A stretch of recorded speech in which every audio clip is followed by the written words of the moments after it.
Is Steel Aces over before it started? There are a lot of people that seem to think so. Why do they think this? And I'm gonna explain to you why at least I believe that Steel Aces is actually gonna be a successful game. So, how could the game be over already? First of all, the player base will probably be low. And this could be a problem because if there's a low player base, there's a chance that that's going to convince other people not to play the game because it's not popular. And that may even lead to some current players stopping playing.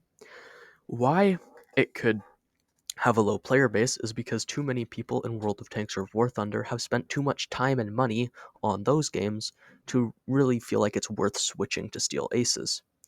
And then clicker mains have developed too much brain cancer to be able to function in a game where they can't sit safely at the red line and nuke people from outer space. Second of all, it's developed by a small indie team.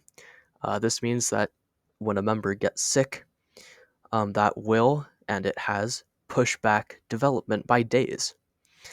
Um, that can cause patches or updates to get massive delays, and that's going to make some players cry and rage quit, like my brother when we PvP in Halo. But hey, I'm not German, so hopefully Germans don't get sick as often as I do. Thirdly, if it's an unsuccessful game for some reason, it could be unsuccessful for the two reasons I mentioned just now. The devs might try to get as much money as possible from what they think is their dying project. I think it's unlikely that's going to happen, but it is possible, and that could lead to increased monetization. Fourth, if the game is successful, then they might try to hire more people for their team.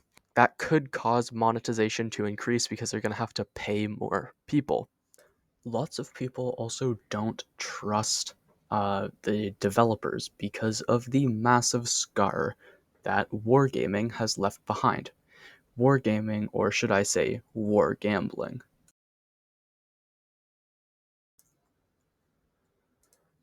But I can tell you, do not lose hope. The Steel Aces team is firm on keeping their promises.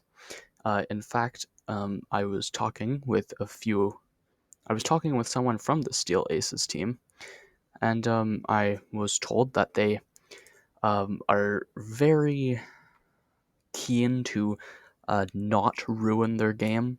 So I think I can believe that they don't want to ruin their game, and they're going to try their best not to do so. Um, and Steel Aces actually came into existence because of World of Tanks players literally saying, I could do this but better, and then deciding to make their own game. So, because they played World of Tanks and saw what happened to World of Tanks, they know how to not kill their game. All they need to do is stay on the right track. And we, the community, need to be able to hold them accountable for their actions. If they start to introduce some collector's tanks, as they're called, that are becoming a little too powerful, we need to send feedback on that, right? We can't let the game become too aggressively monetized because if it does end up happening, that could be partially our fault. So, as Oddball from Kelly's Heroes would say, why don't you knock it off with them negative waves? Why don't you dig how beautiful it is out here? Why don't you say something righteous and hopeful for a change? take the advice, people. Have a little faith. Now, get out of here.